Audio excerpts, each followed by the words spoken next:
नमस्कार दोस्तों, आज आपका फिर से हमारे YouTube चैनल पर बहुत बहुत स्वागत है।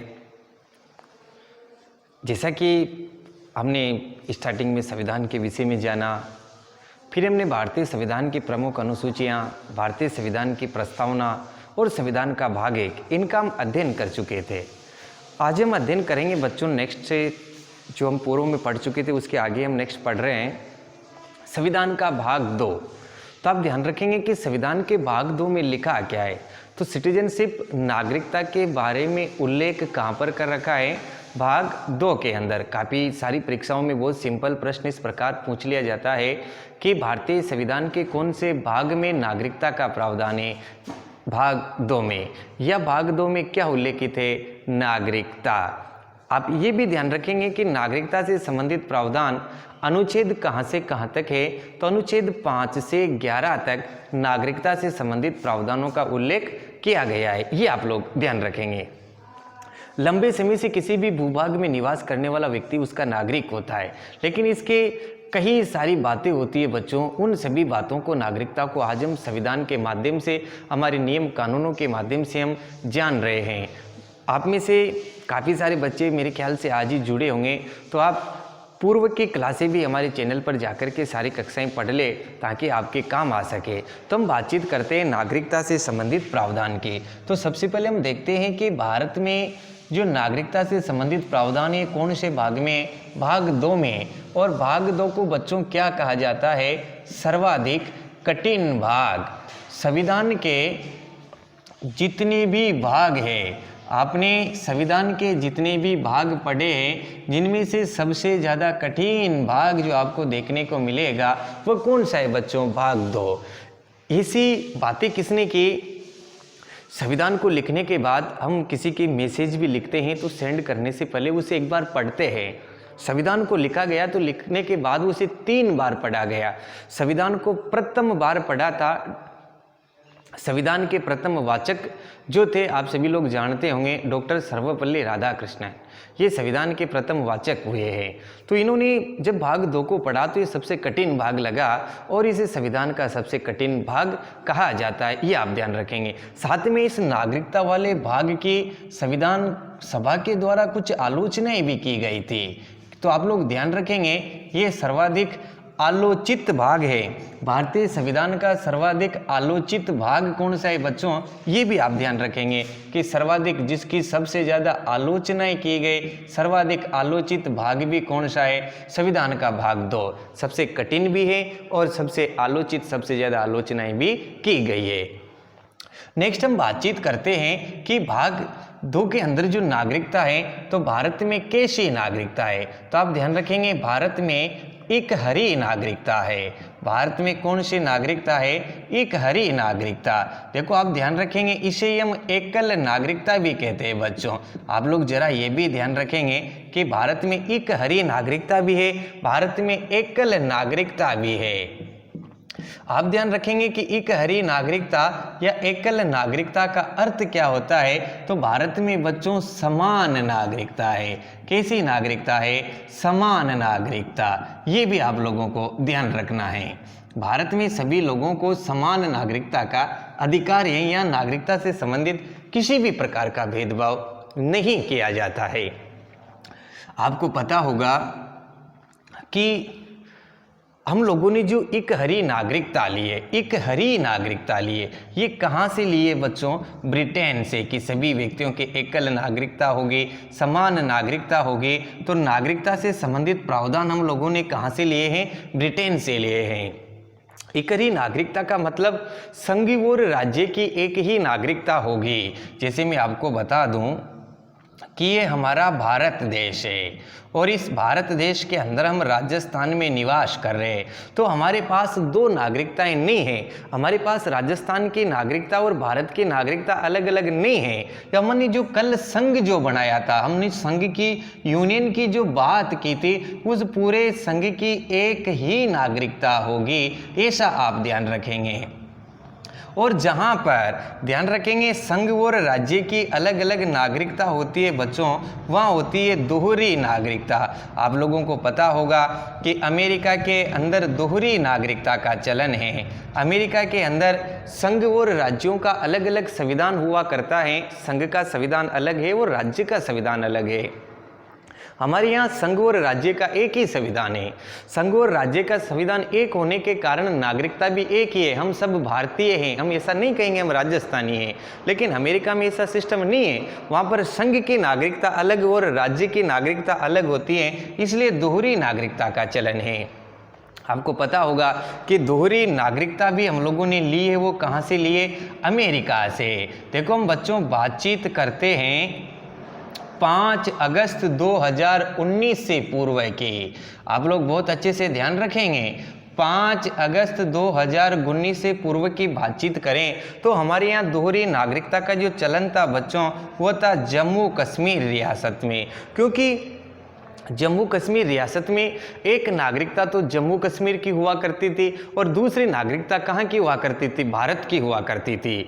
लेकिन 5 अगस्त 2019 को यहाँ से सब कुछ समाप्त करके पूर्ण रूप से इसे भारत में एक राज्य का दर्जा दे दिया गया है। ये आप लोग ध्यान रखेंगे, केंद्र शासित प्रदेश के रूप में इसे बना दिया गया है और सारे उपबंध इसके समाप्त कर दिए गए। अब हमारा राष्ट्रीय ध्वज ही उनका राष्ट्रीय ध्वज होगा, हमारी नागरिकताएं उनकी नागरिकता होगी। तो भारत में फिलहाल कहीं पर भी दोहरी नागरिकता का चलन नहीं है। पूर्व में जम्मू कश्मीर रियासत में दोहरी नागरिकता चला करती थी।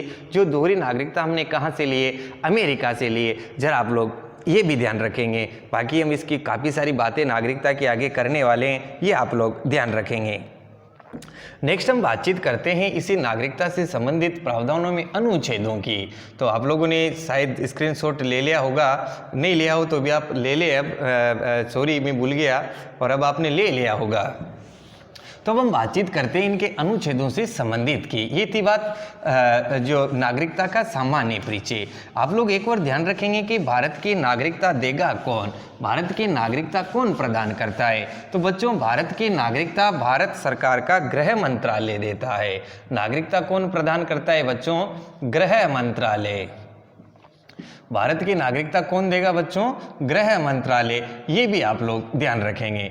नेक्स्ट हम अब बातचीत करते हैं भारतीय संविधान के आर्टिकल 5 की, भारतीय संविधान के अनुच्छेद 5 की, कि भारतीय संविधान के अनुच्छेद 5 में क्या उल्लेखित है। तो अनुच्छेद 5 में साफ साफ शब्दों में लिखा गया है कि संविधान के प्रारंभ में नागरिकता, संविधान के प्रारंभ में नागरिकता।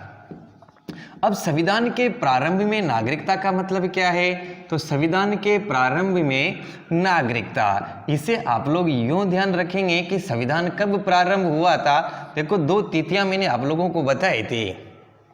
एक तो अंगीकार की तिथि 26 नवंबर 1949, लेकिन संविधान का प्रारंभ पूर्ण रूप से संविधान अस्तित्व में आ गया था 26 जनवरी 1950 को लागू कर दिया गया था। तो भारतीय संविधान का अनुच्छेद 5 इस बात का उल्लेख करता है कि 26 जनवरी 1950 से पूर्व पैदा हुआ प्रत्येक व्यक्ति का वंशज भारतीय नागरिक होगा। संविधान के प्रारंभ में नागरिकता का ये मतलब है कि इससे पूर्व जैसे हम लोग हैं, हमारे पिताजी हैं, उनके भी पिताजी हैं, फिर उनके भी पिताजी हैं, ये सब भारत में ही रहा करते थे। मतलब 26 जनवरी 1950 से पूर्व ये भारत के निवासी थे, इसलिए उनके जितने भी वंशज हैं स्वतः ही भारतीय नागरिक हो जाते हैं। तो संविधान के प्रारंभ में नागरिकता का उल्लेख जो कर रखा है बच्चों, वो कहाँ कर रखा है? अनुच्छेद 5 में। अनुच्छेद 6 की अगर हम बातचीत करते हैं तो देखो मैं आपको पूर्व कक्षा में बता चुका कि गणतंत्र भारत में पहली बार और स्वतंत्र भारत में पहली बार। अगर गणतंत्र भारत में पहली बार जैसे शब्दों का उल्लेख किया जाए, इसका मतलब 26 जनवरी 1950 के बाद की बात कर रहे हैं, और स्वतंत्र भारत में पहली बार की बात कर रहे हैं, इसका मतलब 15 अगस्त 1947 के बाद की हम बातचीत कर रहे हैं। तो आप लोग ध्यान रखेंगे, अनुच्छेद 6 की बात करने से पहले एक और बात जान लेंगे। 3 जून 1947 के दिन लॉर्ड माउंटबेटन योजना आती हैं वो लॉर्ड माउंटबेटन योजना के तहत भारत और पाकिस्तान दो स्वतंत्र राष्ट्र बनाए जाते हैं। भारत के जो प्रथम गवर्नर लॉर्ड माउंटबेटन बने, जबकि मोहम्मद अली जिन्ना पाकिस्तान के बने, और भारत का और पाकिस्तान का विभाजन हो जाता है। कुछ लोग भारत के थे जो पाकिस्तान में रह गए, वो पाकिस्तान से कहाँ आ रहे हैं बच्चों? भारत आ रहे हैं। तो आप लोग ये ध्यान रखेंगे कि पाकिस्तान से भारत प्रव्रजन, पाकिस्तान से भारत प्रव्रजन, प्रव्रजन का मतलब होता है बच्चों आने वाले, पाकिस्तान से भारत आने वाले लोगों को नागरिकता, पाकिस्तान से भारत आने वाले लोगों को नागरिकता। जब हमारा बंटवारा हुआ, विभाजन हुआ, तो विभाजन के पश्चात पाकिस्तान से कई सारे लोग भारत आए, तो उनको नागरिकता कैसे दी जाएगी? तो अनुच्छेद 6 में पाकिस्तान से, विभाजन के बाद पाकिस्तान से भारत आने वाले सभी व्यक्तियों को नागरिकता कैसे दी जाएगी, उसका उल्लेख कर रखा है अनुच्छेद 6 के अंतर्गत। अब बच्चों हम बातचीत करते हैं संविधान के आर्टिकल 7 के। भारतीय संविधान का अनुच्छेद 7 क्या कहता है, जरा हम ये भी देख लेते हैं। अनुच्छेद 7 ये कहता है कि भारत से पाकिस्तान प्रव्रजन करने वाले व्यक्तियों को नागरिकता, भारत से पाकिस्तान प्रव्रजन करने वाले मतलब भारत से पाकिस्तान जाने वाले व्यक्तियों को नागरिकता कैसे दी जाएगी? करने वाले लोगों को नागरिकता। कई सारे बंदे ऐसे रह गए भारत के अंदर जो पाकिस्तान जाना चाहते थे, लेकिन विभाजन के बाद वो भारत में रह गए, तो वो भारत से पाकिस्तान गए, लेकिन उनके कई सारे रिश्तेदार हमारे देश में रह गए। तो ऐसी स्थिति में उनको कैसे नागरिकता प्रदान करें? तो इस बारे में सारा का सारा उल्लेख कहाँ कर रखा है? अनुच्छेद 7 में, कि भारत से जितने भी लोग पाकिस्तान गए उनसे संबंधित प्रावधान नागरिकता में आपको कहाँ मिलेगा? अनुच्छेद 7 में। पुनः आप लोग देख लेंगे, अनुच्छेद 5 संविधान के प्रारंभ में नागरिकता का उल्लेख करता है। 26 जनवरी 1950 से पूर्व पैदा हुआ हर एक व्यक्ति का वंशज भारतीय नागरिक होगा। अनुच्छेद 6 पाकिस्तान से भारत आने वाले व्यक्तियों को नागरिकता कैसे दी जाएगी, इस बात का उल्लेख करता है। और अनुच्छेद 7 बच्चों भारत से पाकिस्तान जाने वाले व्यक्तियों के बारे में नागरिकता का प्रावधान करता है। ये भी आप ध्यान रखेंगे। नेक्स्ट आप लोग इसका स्क्रीनशॉट ले लेंगे, फिर मैं अनुच्छेद 8 आप लोगों को स्टार्ट करता हूं। और अनुच्छेद 8 में क्या लिखा हुआ है, जरा ये भी आप लोग ध्यान रखेंगे। तो अनुच्छेद 8 में बहुत बढ़िया बात है, आप लोगों को अच्छे से समझना है। देखो ये संविधान का सबसे कठिन भाग है, आप लोगों को पता है, मैंने भी बता दिया है कि ये संविधान का सबसे कठिन भाग, जिसकी सर्वाधिक आलोचनाएं भी की गई थी, वो वाला भाग है। अब भारत से बाहर रहने वाले, अनुच्छेद 8 इस बात का उल्लेख करता है कि भारत से बाहर रहने वाले,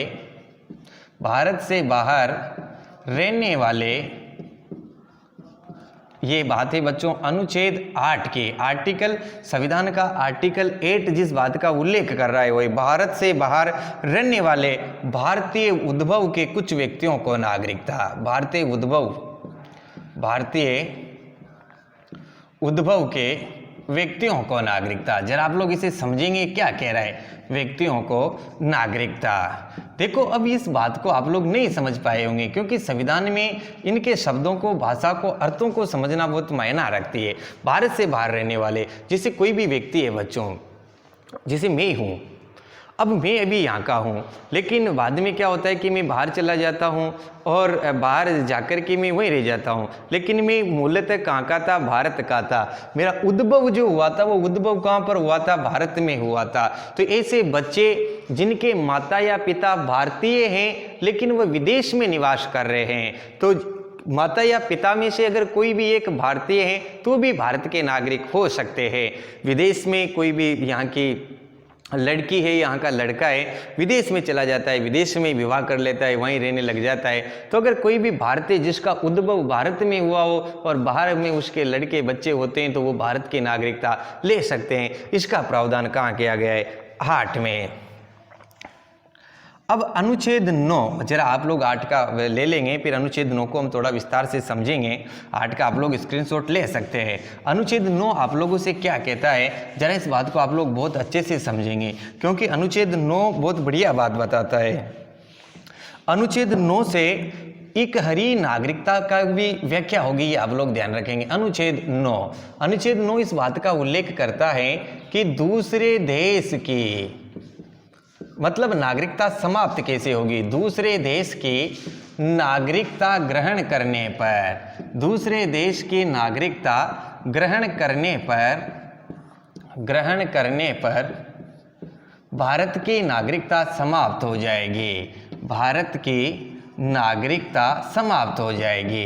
अगर आप किसी दूसरे देश की नागरिकता ग्रहण कर लेते हैं तो भारत की नागरिकता क्या होगी बच्चों, समाप्त हो जाएगी। यही इकहरी नागरिकता है, मतलब एक ही देश की आप लोग नागरिकता रख सकते हैं। आपने अमेरिका में नागरिकता के लिए अप्लाई किया तो सबसे पहले ऑनलाइन नोटिफिकेशन हमारे गृह मंत्रालय के यहाँ आ जाएगा, और नोटिफिकेशन को ओपन करेंगे तो उसमें लिखा होगा कि ये फला फला व्यक्ति यहाँ पर नागरिकता ग्रहण करना चाहता है। तो उस नागरिकता को ग्रहण करने से पहले आपको यहाँ की नागरिकता छोड़नी होगी। अगर आप दूसरी जगह पर नागरिकता के लिए अप्लाई करते हैं उससे पहले आपको क्या करना होगा, भारत की नागरिकता छोड़नी होगी। मतलब अनुच्छेद 9 नागरिकता के समाप्त होने के बारे में बताता है। अगर आपके ऊपर देशद्रोह का मुकदमा दर्ज हो जाता है, देशद्रोह का आरोप सिद्ध हो जाता है, तो भी बच्चों आपकी नागरिकता क्या हो जाएगी, समाप्त हो जाएगी। संविधान का आर्टिकल 10 जरा क्या कहता है ये भी हम देख लेते हैं। नागरिकता से संबंधित जो भारतीय संविधान का अनुच्छेद 10 है ये बहुत बढ़िया बात बताता है कि नागरिकता के अधिकारों का बने रहना, बहुत बढ़िया बात यहाँ पर बताएगी ये, नागरिकता के अधिकारों का बने रहना। हमारे भारतीय संविधान ने भारतीय जनता को, भारतीय नागरिकों को अधिकार बने रहना, इस बात का अधिकार दिया है कि आपकी नागरिकता बनी रहेगी, आपकी नागरिकता को हम नहीं छीनेंगे जब तक आप दूसरे देश की नागरिकता ग्रहण नहीं कर लेते हैं, आप स्वेच्छा से नागरिकता नहीं छोड़ देते हैं, या फिर आपके ऊपर देशद्रोह का मुकदमा दर्ज नहीं हो जाता है, वह मुकदमा साबित नहीं हो जाता है कि नहीं आपने वास्तव में देश के साथ खिलवाड़ किया है, तो आप लोगों की नागरिकता बराबर बरकरार बनी रहेगी। नागरिकता बनी रहने का अधिकार आपको कहाँ दिया गया है, संविधान के अनुच्छेद 10 में। अब जरा आप लोग इनका स्क्रीनशॉट ले लेंगे। अब हम पढ़ा रहा हूं आपको भारतीय संविधान का अनुच्छेद 11 जो अपने आप में बहुत मायना रखती है। अभी अभी आप लोगों ने सुना होगा CAB, citizenship amendment bill, CAA, citizenship amendment act, इनके विषय में सिटीजनशिप अमेंडमेंट एक्ट जो नागरिकता संशोधन अधिनियम है इसको पारित किया गया, इसको पारित संसद ने किया, लेकिन नागरिकता से संबंधित नियमों में बदलाव करने का अधिकार संसद को कौन से अनुच्छेद में दिया गया है, ये बात हमारे संविधान में कहाँ लिखी गई है, उसी को हम पढ़ रहे हैं। आप लोग जरा इसे ले लेंगे ताकि आप लोग नोट्स भी बना सके। अब हम बातचीत करते हैं नागरिकता से संबंधित लास्ट अनुच्छेद, मतलब अनुच्छेद 11। और अनुच्छेद 11 जरा कहता क्या है, आप लोग इसे अच्छे से समझेंगे। भारतीय संविधान का अनुच्छेद 11 इस बात का जिक्र करता है कि अगर हमें आवश्यकता होती है तो संसद, कौन, संसद विधि द्वारा, आप लोगों को पता होना चाहिए, संसद विधि द्वारा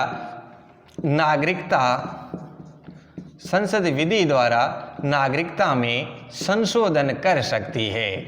इसमें अगर संसद को लगता है कि नहीं नागरिकता से संबंधित अधिनियमों में हमने इस नागरिकता वाले भाग में हमें परिवर्तन करना चाहिए, तो संसद को यह अधिकार दिया गया है। संसद नागरिकता के नियमों में परिवर्तन कर सकती है, इस बात का अधिकार कौन से अनुच्छेद में दिया गया है, अनुच्छेद 11 में दिया गया है। और संसद ने इसका प्रयोग करते हुए पहली बार 1955 के अंदर, आप लोग ध्यान रखेंगे कई सारी परीक्षाओं में, बड़ी बड़ी परीक्षाओं में इसे पूछा गया है कि प्रथम नागरिकता संशोधन अधिनियम कब लेकर के आए, तो 1955 में संसद ने पहली बार नागरिकता संशोधन अधिनियम लागू किया था। पहली बार इसे संशोधन किया था, वह कब किया था बच्चों, 1955 में। इसके बाद इन्होंने किया 1986 में। 1986 के बाद आप 1992 भी ध्यान रखेंगे, 1992 में भी नागरिकता संशोधन अधिनियम हम लेकर के आए थे।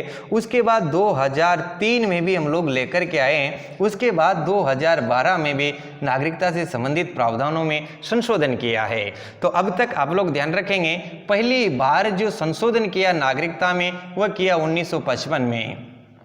नागरिकता संशोधन 1955 के अनुसार आप लोग ध्यान रखेंगे कि इन्होंने बताया कोई भी विदेशी व्यक्ति, मैं ऐसा इसलिए बता रहा हूं क्योंकि मैं CAA के बारे में भी आप लोगों को बताऊंगा। तो 1955 में इन्होंने बताया कि ऐसा व्यक्ति जो विदेश का है वो भी पंजीयन के द्वारा, किसके द्वारा बच्चों, पंजीयन के द्वारा भारत की नागरिकता ले सकता है, लेकिन उसे 6 माह से पूर्व, पंजीयन के फॉर्म अप्लाई करने से 6 माह पूर्व भारत रहना चाहिए। बहुत बढ़िया यहाँ का प्रश्न हो सकता है कि 1955 में कितने माह रहने वाला व्यक्ति भारत का नागरिक हो सकता था, 6 माह। लेकिन 1986 में इसे बढ़ा करके कितने वर्ष कर दिया गया था बच्चों, 10 वर्ष। अब 10 वर्षों तक जो व्यक्ति भारत में निवास कर रहा है वही भारत का नागरिक होगा। ऐसे 2012 तक इन्होंने कई प्रावधान किए। अब हम एक और बातचीत कर लेते हैं यहाँ पर कि वर्तमान में जो लेटेस्ट नागरिकता का, आप लोग इसका एक स्क्रीनशॉट ले लेंगे, लेटेस्ट नागरिकता से संबंधित जो संशोधन किया है वह कौन सा है, तो जरा मैं आप लोगों को बता देता हूँ। अभी भी देखो, कोई भी कानून बनाने से पहले एक विधेयक, एक बिल लाया जाता है। आप लोग ध्यान रखेंगे, एक विधेयक, एक बिल लाया जाता है और उस बिल का नाम था सिटीजनशिप अमेंडमेंट बिल, CAB। और ये CAB पहली बार कब लाया गया, ये आप लोग ध्यान रखेंगे, 9 दिसंबर 2019 के दिन। आप लोगों को अच्छे से ध्यान रखना है बच्चों, 9 दिसंबर 2019, क्योंकि संविधान सभा की प्रथम बैठक भी इसी दिन हुई थी। 9 दिसंबर 2019 के दिन लोकसभा में इसे रखा गया। ध्यान रखेंगे आप, CAB सिटीजनशिप अमेंडमेंट बिल मतलब ये जो है एक विधेयक है, नागरिकता से संबंधित विधेयक, और विधेयक पर राष्ट्रपति हस्ताक्षर करते कानून एक्ट बन जाता है। ये 9 दिसंबर को लोकसभा में पेश किया और लोकसभा ने इसे क्या कर दिया, पारित कर दिया।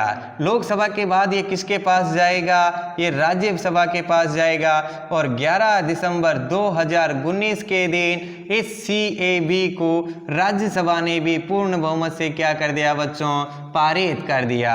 ऐसी स्थिति में अब विधेयक किसके पास जाएगा, भारत के राष्ट्रपति के पास जाएगा और 12 दिसंबर 2019 के दिन हमारे देश के राष्ट्रपति श्री रामनाथ कोविंद ने इस पर हस्ताक्षर कर दिए। और 12 दिसंबर 2019 से ही जिस विधेयक पर राष्ट्रपति हस्ताक्षर कर देते हैं वे विधेयक एक्ट बन जाता है, वह विधेयक कानून बन जाता है और 12 दिसंबर 2019 के दिन सिटीजनशिप अमेंडमेंट एक्ट के रूप में उभर करके हमारे सामने आता है।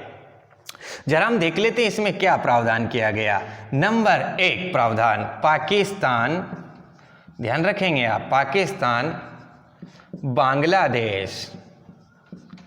पाकिस्तान, बांग्लादेश मतलब हमारे समीपवर्ती इलाकों से कोई भी व्यक्ति अगर हमारे यहाँ आता है तो यहाँ आने वाले व्यक्तियों को क्या दे दी जाएगी, नागरिकता। लेकिन इन्होंने समुदाय रखे हैं, नंबर 1 हिंदू होना चाहिए, नंबर 2 जैन होना चाहिए, नंबर 3 ईसाई भी होना चाहिए। इनमें से कोई भी हो सकता है, हिंदू, जैन, ईसाई, बौद्ध। 4 में आप ध्यान रखेंगे बौद्ध, नंबर 5 में आप ध्यान रखेंगे पारसी लोग और नंबर 6 में आप लोग ध्यान रखेंगे यूनानी। मतलब हिंदू, जैन, बौद्ध, सिख। यूनानी और पारसी एक ही होते हैं बच्चों, सिख। तो आप लोग ध्यान रखेंगे कितने समुदाय के व्यक्तियों के बारे में यहाँ पर बात की गई है। पाकिस्तान, बांग्लादेश, नेपाल मतलब हमारे सीमावर्ती इलाकों से जो हमारे जो पड़ोसी देश है उनसे कोई भी व्यक्ति अगर हमारे देश में आकर के नागरिकता लेना चाहता है तो किस समुदाय का होना चाहिए, हिंदू होना चाहिए या फिर जैन हो या फिर ईसाई हो या फिर बौद्ध हो या फिर पारसी हो या फिर सिख हो। इन 6 समुदाय के व्यक्तियों को क्या दे दी जाएगी, नागरिकता दे दी जाएगी। दूसरी बात आप लोग ध्यान रखेंगे, जो अभी अभी मैंने बताई थी कि कोई भी व्यक्ति भारत की नागरिकता का पंजीयन भरेगा तो उसे कम से भी कम 10 वर्ष तक रहना चाहिए। लेकिन CAA लागू होते ये तिथि वापस कितनी कर दी गई बच्चों, 5 वर्ष, अब 5 वर्ष रह करके भी भारत में नागरिकता ग्रहण कर सकता है। ये थी बात CAA की। इसको मैं अलग से आपको एक स्पेशल कक्षा में और संविधान संशोधन सहित पढ़ाऊंगा, ये आप लोग ध्यान रखेंगे। अब हम बातचीत कर लेते हैं और कि भारत की नागरिकता कैसे कैसे हम प्राप्त कर सकते हैं। तो सबसे पहले आप ध्यान रखेंगे कि भारत की नागरिकता हम जन्म से भी प्राप्त कर सकते हैं। बहुत बढ़िया जानकारी आपके पास हो सकती है कि भारत की नागरिकता हम कैसे कैसे प्राप्त कर सकते हैं। नंबर 1, जन्म से। भारत में पैदा होकर के भी भारत की नागरिकता प्राप्त की जा सकती है। नंबर 2, वंश से। ध्यान रखेंगे आप, वंश से। वंश से मतलब अभी अभी मैंने बताया था कि ऐसा व्यक्ति जो विदेश में है लेकिन उसका मूल भारत है, उसके माता या पिता कोई भी एक भारतीय हो तो वो भारत का नागरिक हो सकता है। नंबर 3, पंजीकरण से। आप लोग हमारे गृह मंत्रालय में पंजीयन करवा करके भी क्या कर सकते हैं, भारत के नागरिक बन सकते हैं। लेकिन CAA के अनुसार आपको कितने वर्ष पूर्व भारत में रहना चाहिए, 5 वर्ष। नंबर 4, देशीयकरण। देशीयकरण क्या होता है, आप ये ध्यान रखेंगे कि कोई भी भारत का लड़का है और विदेश से लड़की की शादी करके ले आया तो उस विदेशी लड़की को भी भारत की क्या हो मिल जाएगी, नागरिकता मिल जाएगी। नंबर 5 आप ध्यान रखेंगे, विलीनीकरण। विलीनीकरण का मतलब कोई भी भूभाग अगर भारत में मिला लिया गया तो इस विलीनीकरण के माध्यम से उसे स्वतः ही भारत की नागरिकता प्राप्त हो जाएगी। जैसे गोवा को भारत में मिलाया तो गोवा के व्यक्तियों को स्वतः ही क्या हो गई बच्चों, भारत की नागरिकता प्राप्त हो गई। तो आप जन्म से, वंश से, पंजीकरण से, देशीकरण से और विलीनीकरण से भारत की नागरिकता ग्रहण कर सकते हैं। जरा स्क्रीनशॉट ले लेंगे।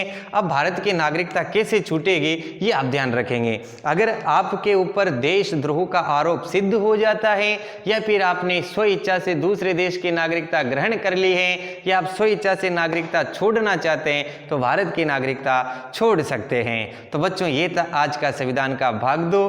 कल से ही हम बात करेंगे मौलिक अधिकारों से संबंधित। आज की क्लास आपको पसंद आई हो तो बच्चों लाइक, कमेंट, शेयर और सब्सक्राइब जरूर करें। धन्यवाद।